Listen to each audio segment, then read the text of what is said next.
Success Mantra, V shape future.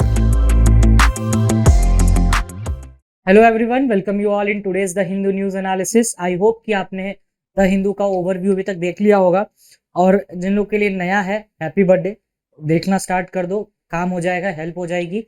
And कुछ दिनों के लिए I will be taking the Hindu overview and answer will take it from Saturday और Monday onwards, right. तो जो लोग नहीं देखते उनके लिए यार एक बार देखना स्टार्ट करो, क्योंकि पेपर पढ़ने की आदत होनी चाहिए, और अभी से ही ये हैबिट डालो, ताकि एग्जाम के टाइम पे ये ना बोलो कि छूट गया, टाइम नहीं मिला। ये फिर बहाना होगा, क्योंकि हर किसी को पता है कि न्यूज़पेपर पढ़ना is the key for your examination. और आजकल का एग्जामिनेशन ना वो वाला नहीं रहा कि एक आधा किताब उठाया, उससे क्वेश्चन डाला, काम हो गया। नहीं, अब वो चीज नहीं रहा कि आप 365 कुछ पढ़ लोगे, जीके 50 पढ़ लोगे, या फिर इस टाइप की बहुत सारी बुक्स मार्केट में अवेलेबल है। तो अगर आप उनको पढ़ के सोच रहे हो यहाँ पूरा साल का जीके कवर हो जाएगा, मुश्किल है। कवर हो सकता है बट नॉट 100%। 40 to 45% कवर कर लोगे, but rest is in peace. जिनको लग रहा है कि सर क्या ही बोल रहे हो, क्लैट आइलेट का पेपर उठा के देख लो। दिसंबर का पूरा पेपर करंट अफेयर से बना के दिया था, इवन लीगल का पार्ट भी करंट अफेयर से था। ठीक है, चलिए खैर, वो जाकी जैसी मर्जी। अपना टॉपिक स्टार्ट करते हैं। India Singapore link payment service.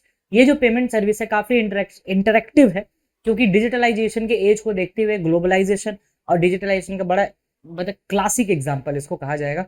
और देखेंगे कि यूपीआई क्या होता है। बहुत बच्चे यूपीआई के फुल फॉर्म में भी एग्जाम में गलत करके आए थे एक बार। आई गेस की एमएस सेट और बीएचयू का पेपर था और डीयू का, इसमें यूपीआई के फुल फॉर्म पूछ दी गई थी। बहुत आसान सा, इससे आसान तो कोई क्वेश्चन नहीं हो सकता। I guess unified payment interface daily use करते हो।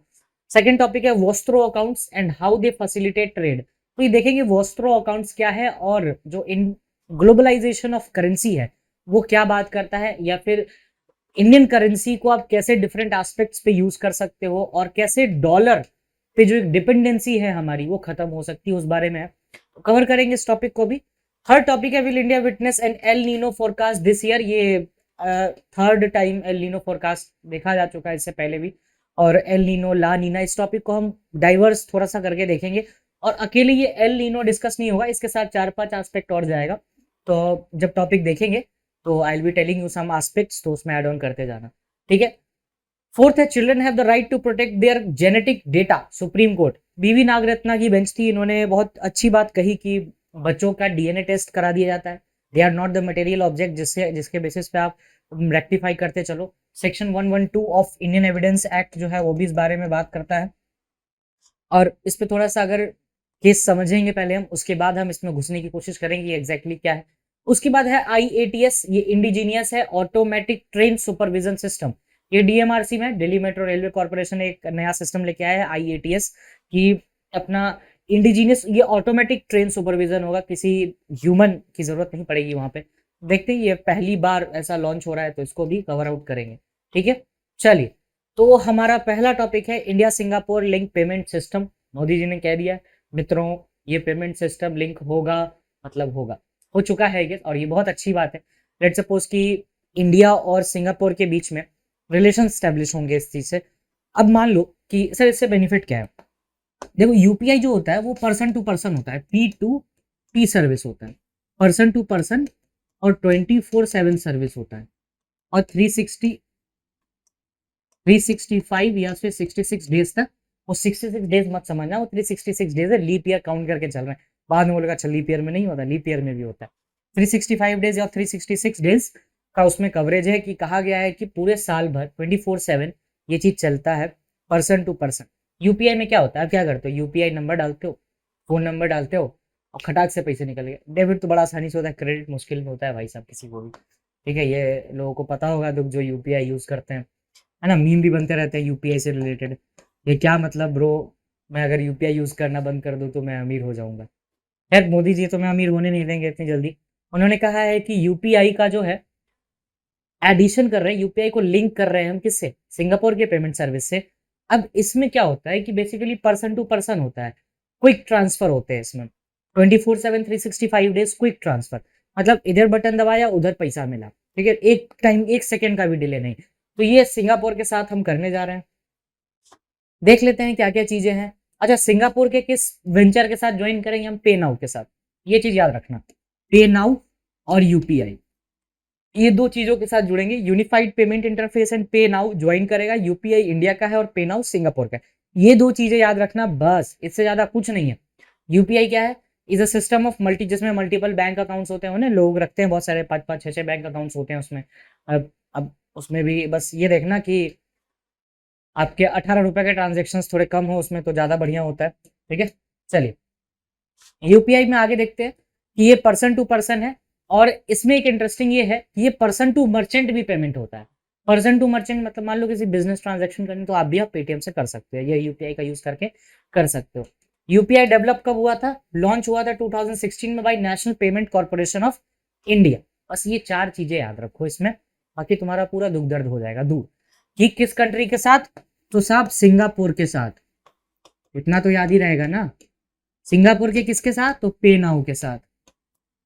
अच्छा ये बताना कि यूपीआई कब आया था? तो 2016 में। किसने लॉन्च किया था? तो sir national Payment Corporation of India, NPCI ने। बस खत्म कहानी। ये चार बातें हैं इसमें, गिनती की इतनी याद रख लो, एक आधा क्वेश्चन बन सकता है। वन लाइनर एग्जाम के लिए बहुत बेहतरीन क्वेश्चन बनेगा अगर आप स्लैट एमएच सेट में इन टाइप के क्वेश्चंस को यूज करना चाहें तो। चलिए नेक्स्ट आता है, what are the features of UPI 24/7 है, 365 डेज है, व्हाट इज पे नाउ, ये सिमिलर है इसके तहत, सिंगापुर काउंटर पार्ट है ये बस। अब आते हैं वॉस्ट्रो अकाउंट्स के and how they facilitate trade. देखो सबसे पहले तो एक चीज समझनी है, डॉलर और रुपीस का जो एक रिलेशन होता है वो बिठाएंगे, उसके बाद वॉस्ट्रो अकाउंट पढ़ेंगे, और फिर उसके बाद एसएवीआर एग्रीमेंट पढ़ेंगे। ठीक है, और ये सारे रशिया के कॉन्टेक्स्ट में। सबसे पहले तो आप जानो कि सर वॉस्ट्रो अकाउंट क्या होता है। थोड़ा सा स्पेस लेते हैं। हमने क्या बोला अभी कि वॉस्ट्रो अकाउंट है ना, वॉस्ट्रो अकाउंट, ये इस टाइप के ना क्वेश्चंस पूछ लिए जाते हैं कभी कभार वन लाइनर में, इकोनॉमी में, मैनेजमेंट में। आप एचएम वगैरह में भी इस टाइप के क्वेश्चन एक आधा देख सकते हो, गलती से कभी आ गया तो बेनिफिट ही होगा। वॉस्ट्रो अकाउंट में क्या होता है कि लेट सपोज कि एक इंडियन बैंक है, एसबीआई मान लेते हैं। ठीक है, ये इंडियन है एसबीआई, इसमें तो कोई दो राय नहीं है। अच्छा एक फॉरेनर बैंक मान लेते हैं, XYZ बैंक, जो कि रशिया का है। ठीक है, रशिया का है फॉरेनर बैंक। अच्छा रशिया का है फॉरेनर बैंक और एसबीआई है इंडिया का, इसमें तो कोई दो राय नहीं है, सब कोई एग्री करोगे इसमें। अच्छा इसमें क्या करेंगे, लेट सपोज कि इन दोनों के बीच में दो लोग हैं, एक है ए पर्सन है और एक बी पर्सन है। ए पर्सन का अकाउंट जो रशिया का है वो XYZ अकाउंट में है, बी पर्सन जो कि इंडिया का है उसका अकाउंट एसबीआई में है। अब इन दोनों के बीच कुछ ट्रेड हुआ तो ट्रांजेक्शन होगा। ठीक है, तो पैसा का ट्रांजेक्शन क्या है कि अगर आपको मान लो एसबीआई में देना है, एसबीआई को देना है, एसबीआई के अकाउंट में है, तो आपके यहाँ अकाउंट्स होने चाहिए या फिर इनके ब्रांचेस होने चाहिए रशिया में, तो ये तो प्रैक्टिकली पॉसिबल नहीं है। तो इन्होंने क्या किया, XYZ का अकाउंट खोल दिया एसबीआई में। पर्सन का अकाउंट नहीं खोला, इसी बैंक का अकाउंट खोल दिया एसबीआई में। बैंक का ही अकाउंट खोला तो आराम से ट्रांजेक्शन हो सकता है, कोई मतलब ही नहीं है। तो ये जो अकाउंट बना XYZ का account in RBI SBI, that is the vostro account. इन्हीं अकाउंट को हम बोलते हैं वोस्ट्रो अकाउंट। ही the account of foreign bank in the domestic bank is termed as vostro account. ठीक है, ये कैसा था, फॉरेन था, विदेशी, ये इंडियन यानी डोमेस्टिक बैंक। ठीक है, फॉरेन बैंक का अकाउंट जब आपके डोमेस्टिक बैंक के अकाउंट में रहेगा तो हम उसे कहेंगे वोस्ट्रो अकाउंट। ये चीजें क्लियर है। अब इसके बाद आते हैं दूसरे एस्पेक्ट पे, जो चीज है आपका डॉलर और रुपीज। देखो पहले यहां समझ लेते हैं चीजों को, उसके बाद फिर टेक्स्ट पे भी अपन देखेंगे। टेक्स्ट फिर आसान हो जाएगा, इसका टेक्स्ट कुछ नहीं है, बिलीव मी, ट्रस्ट मी। अगर आपको ये वॉस्ट्रो वाला याद हो गया ना कि फॉरेन बैंक का अकाउंट अगर आप एसबीआई में खोल दोगे या फिर किसी भी डोमेस्टिक बैंक में खोल दोगे, तो वो जो अकाउंट क्रिएट हुआ है उसे हम कहेंगे वॉस्ट्रो अकाउंट। ठीक है, क्लियर है। XYZ कोई अकाउंट था, उसने कहा कि एसबीआई मेरा अकाउंट खोल दो, उसने कहा ठीक है खोल देते हैं, लेकिन इस अकाउंट को हम कहेंगे वॉस्ट्रो अकाउंट। ठीक है सर, तो सर आपने स्टार्टिंग में बोला था कि डॉलर और रुपी के बीच का ये कहीं ना कहीं वो प्रॉब्लम है, उसको सॉर्ट आउट करने के लिए अकाउंट खोले जाते हैं। देखो मान लो कि आज डॉलर का इंटरनेशनल ट्रांजैक्शन जनरली डॉलर में होता है, स्टैंडर्ड अमाउंट है डॉलर। डॉलर घटता बढ़ता है किसकी मर्जी से, यूएस के, वो इन्फ्लेशन रेट के हिसाब से वो लोग ऊपर नीचे करते हैं डॉलर। जनरली $1 रहता है 80 रुपए, कभी मान लो $1 हो गया 90 रुपए, कभी मान लो $1 हो गया 75 रुपए। ये तीन कंडीशंस ले लेते हैं। ठीक है, अब मान लो कि मैंने रशिया से कुछ खरीदा, ठीक है, रसिया से कुछ ट्रेड ट्रांजेक्शन किए।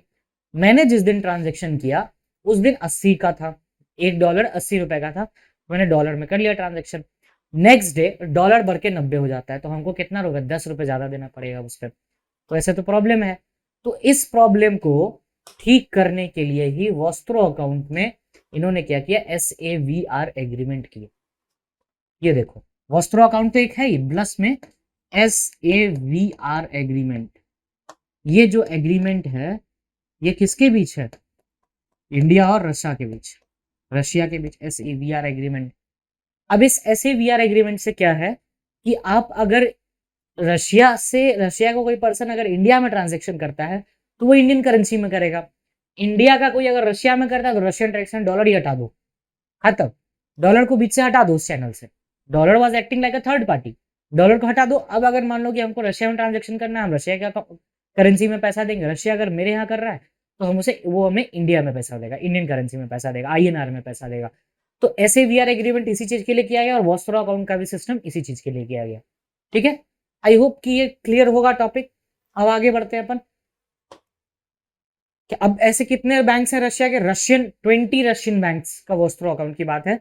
Ross bank, Tinkoff, Centro Credit Bank, Moscow have open special rupee vostro account SRVA with partner banks in India. ये बाकी वही सब चीजें लिखी। इकोनॉमिक सर्वे में भी ये चीज बोला गया कि net demand of foreign exchange US dollar in particular for the settlement of current account trade flow, related trade flow. Settlement में प्रॉब्लम हो जाती है कि डॉलर में ट्रेड करते हो आप तब। अच्छा, जब ये ट्रांजेक्शन बाहर हो रहा है, अभी हम लोगों ने क्या देखा, SRVA है ये, इसको देख लेना, SRVA की SAVR है, SRVA है। अब जैसे ये ट्रांजेक्शन हो रहा है तो ये इंटरनेशनल लेवल पे हो रहा है। अब इंटरनेशनल लेवल पे हो रहा है मतलब किस चीज का प्रॉब्लम होगा, मनी लॉन्ड्रिंग, है ना, मनी लॉन्ड्रिंग वाले होंगे प्रॉब्लम। तो मनी लॉन्ड्रिंग के लिए कौन देखता है, FATF। अगर जो लोग लास्ट ईयर से करंट अफेयर्स पढ़ रहे हो तो 11 नवंबर को एक न्यूज आई थी, क्रॉस चेक भी कर लेना, 11 नवंबर का ही डेट था जहां तक मेरा दिमाग बोल रहा है। फाइनेंशियल एक्शन टास्क फोर्स, जिसने पाकिस्तान को ग्रे लिस्ट से हटाया था। ठीक है, ये बेसिकली टेररिस्ट ऑर्गेनाइजेशंस को देखता था, लेकिन 26/11 के अटैक के बाद ये फाइनेंशियल क्राइम्स को भी देखता है। तो ये फाइनेंशियल क्राइम्स के लिए FATF बना दिया। तो चलिए थोड़ा सा FATF घूम लेते हैं, हेडक्वार्टर वगैरह सब देख लेते हैं इसका। 1989 में बना था, G7 मीटिंग हुई थी पेरिस में, उनके मीटिंग से निकला 1989 में FATF। ऑब्जेक्टिव क्या था, एग्जामिन करना मनी लॉन्ड्रिंग। 9/11 एंड 26/11, मेन 9/11 के बाद हुआ था US में, जब 9/11 हुआ तो उन्होंने कहा कि FATF को उनको एक्सपेंड करना है टेररिस्ट फाइनेंसिंग पे भी जाकर के। तो 2001 में इसको फाइनेंस से भी जोड़ दिया गया। 2012 में इसमें एफर्ट्स डाले गए, फिर वेपन्स ऑफ मास डिस्ट्रक्शन वाले भी इसमें डाले गए। अब आगे देखते हैं। FATF के 3 सेशंस होते हैं, प्लेनरी सेशंस, बेसिकली 3 टाइम्स होते हैं, याद रखना। इंडिया FATF का ऑब्जर्वर स्टेटस मिला 2006 में और फुल टाइम मेंबर 2010 में। FATF का secretary organisation for economic cooperation and development, headquarter है पेरिस में। FATF का हेडक्वार्टर पूछा है पेरिस, कितनी बार मिलता है, 3 बार। इंडिया ऑब्जर्वर 2006 और परमानेंट मेंबर 2010। अच्छा, फुल टाइम मेंबर। और उसके बाद FATF का फाइनेंस से कब आया, 2001, 9/11 अटैक याद रखना, 1989 में FATF आया था। बस ये 2-3 चीजें याद रखो, बाकी काम हो जाएगा। अब आते हैं हमारा थर्ड, और ये one of the interesting topic है आज का, थोड़ा टेक्निकल है, that is the El Nino ENSO. ठीक है, अब इसमें आपको 2-3 बातें देखनी है। एक, एल नीनो देखने से काम नहीं चलेगा। एक है एल नीनो, जो हमें पता ही है कि देखना है। दूसरा है ला नीना, और इन दोनों फिनोमेना को कंबाइंडली हम देखते हैं एनसो के नाम से। ठीक है, उसके बाद इंडियन ओशन डायपोल, IOD, और एक हम देखेंगे वॉल्कर। ठीक है, इन सब में जाने से पहले एक चीज जान लो, ऑसिलेशन। ये तो सबको पता होगा ना, ऑसिलेशन 9th क्लास में पढ़ा होता है सबने। चलिए देख लेते हैं फिर भी एक बार। ये पेंडुलम है,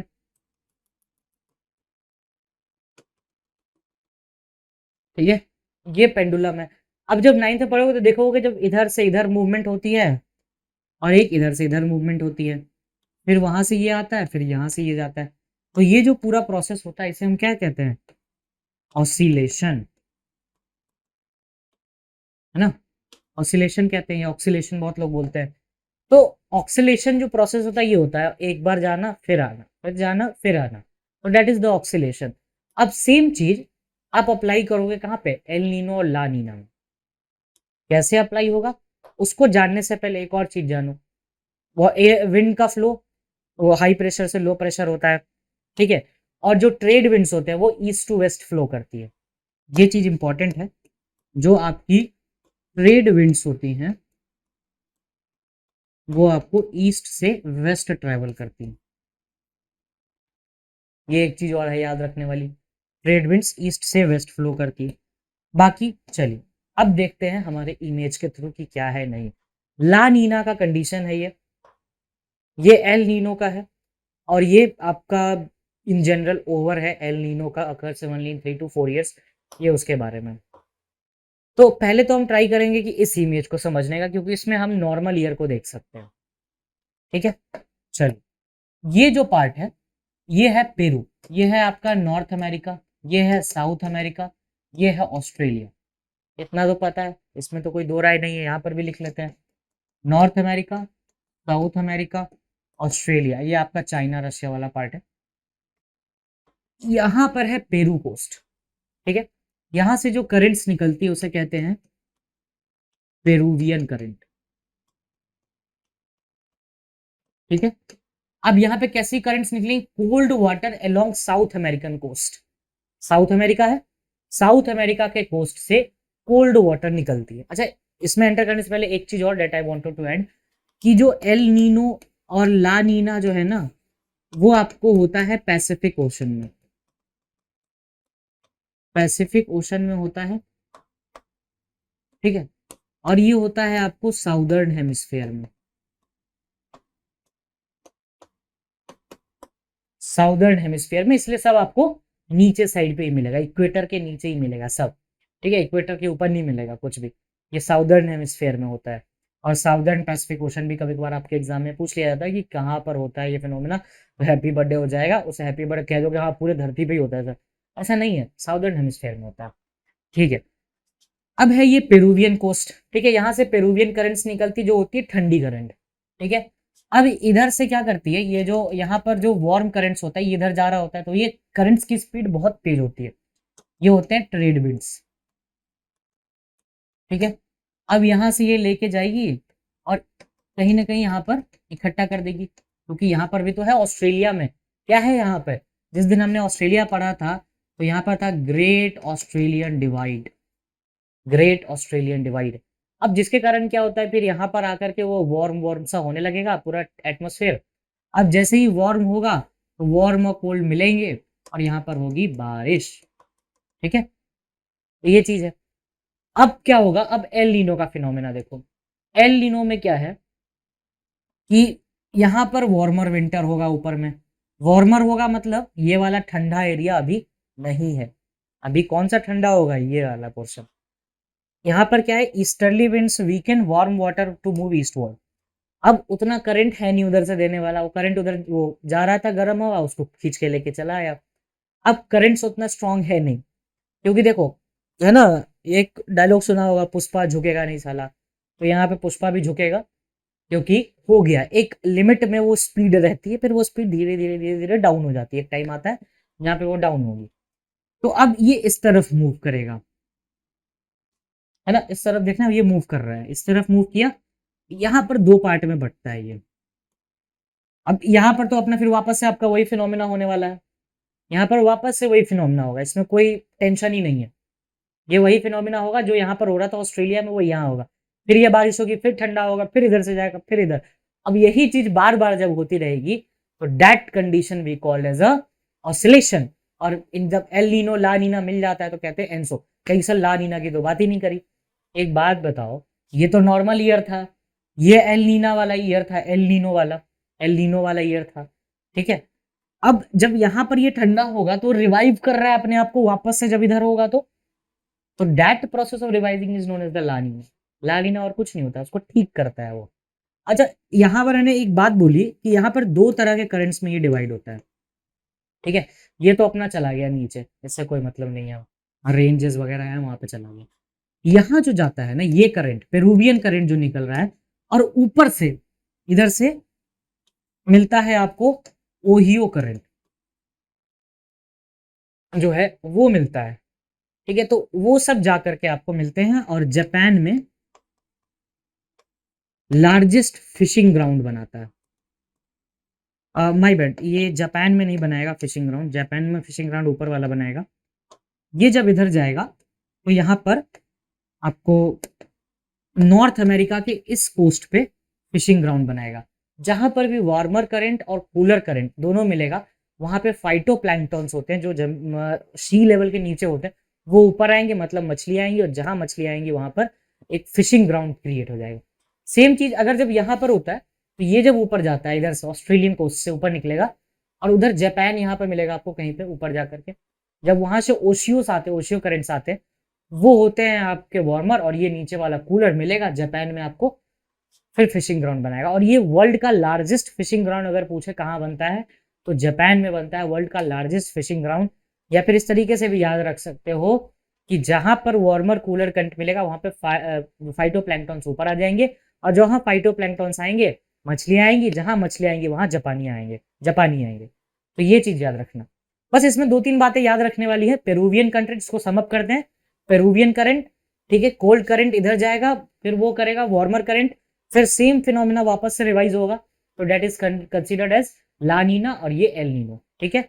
बस और कुछ नहीं। एक बार थोड़ा पीछे देख लेते हैं। ये आपका ला नीना का कंडीशन है, देख लो। वापस इधर जा रहा है, जब इधर ठंडा कर देगा वो, यहाँ पे बारिश होगी पेरुवियन कोस्ट पे, तो ये ठंडा कर देगा, फिर वापस उधर जाएगा। तो ये जो रिवाइव करने का कंडीशन होता है ना, इसे ही हम कहते हैं ला नीना, ठीक है। यहाँ देखो कोल्ड वेट करेंट्स है ना, नॉर्थ अमेरिका में जो फिशिंग ग्राउंड्स बनाएगा, ये जापान में बनाएगा, ऊपर जाके इधर से निकलेगा, तो काम खत्म, वो एशिया है ही आपका। चलिए, अब थोड़ा सा इस इमेज को ताड़ लेते हैं कि एल नीनो में क्या क्या चीज होती है। स्कैंट रेनोफेन, अब देखो एल नीनो में क्या होगा कि इधर सारी बारिश तो इधर हो रही है, यानी यहाँ पर सूखा पड़ेगा, वर्ल्ड वाइड कोरल ब्लीचिंग शुरू हो जाएगी, drought in eastern Australia, South Africa, जो उधर वाले रीजन से वहां पर ड्रॉट शुरू होगा। अच्छा, warm ocean surface along with the coast of Ecuador and Peru से क्या होगा, वार्मर देन यूजुअल, गर्म होगा ज्यादा, लो प्रेशर क्रिएट होगा, ज्यादा रेन होगा, तो ये पेरुवियन कोस्ट पे आपको क्या है, ज्यादा बारिश होगी, फ्लड्स क्रिएट होंगे। Reduce nutrient in rich deep water, fish population negatively, hence fishing affect, hence fishing. तो फिश की पॉपुलेशन कम हो जाती है, क्योंकि वार्मर होगा। अब जितना ज्यादा गर्म होगा वो फिश तो नहीं आएंगी, फिश तो वार्मर करंट तो उतनी भी नहीं आती है। दोनों होना चाहिए, वार्मर और कूलर दोनों होना चाहिए फिश को लाने के लिए। तो फिर ये अपना दूसरी जगह देखेगी मछलियां, फिर यहाँ से मछलियां चली जाएंगी। तो ये आज के इम्पैक्ट्स हैं। चलिए, अब नेक्स्ट देखते हैं। इसको समझ में आ गया तो जरूर बताना, हाँ ना कुछ भी, और ना आया वो भी बताना कि हाँ सर फिर से बता दीजिए, तो I will tell you again. ये दो नेचुरल क्लाइमेटिक फिनोमेना है जो कि ट्रॉपिकल पैसिफिक ओशन में होता है और वेदर कंडीशंस पे इम्पैक्ट पड़ता है। अच्छा, इसमें जाने से पहले I told you a term in the starting, I will tell you Walker and Indian Ocean dipole. देखो, ये है इंडिया, ठीक है, ये आपको मान लेते हैं पर्शियन गल्फ, ठीक है, पर्शियन गल्फ है ये, ठीक है। और ये है, ये जब हॉट होगा और ये कोल्ड होगा, ठीक है, हाई प्रेशर से लो प्रेशर, याद रखना। ये जब कोल्ड होगा तो इंडियन ओशन डायपोल जो है वो निगेटिव होगा, ये हॉट होगा ये कोल्ड होगा, तो इंडियन ओशन डायपोल जो है पॉजिटिव होगा। मतलब दोनों डायपोल चलते हैं, पॉजिटिव नेगेटिव, वो हॉट कोल्ड के ऊपर डिपेंड करता है। अच्छा, एक नाम और बताया था, वॉल्कर।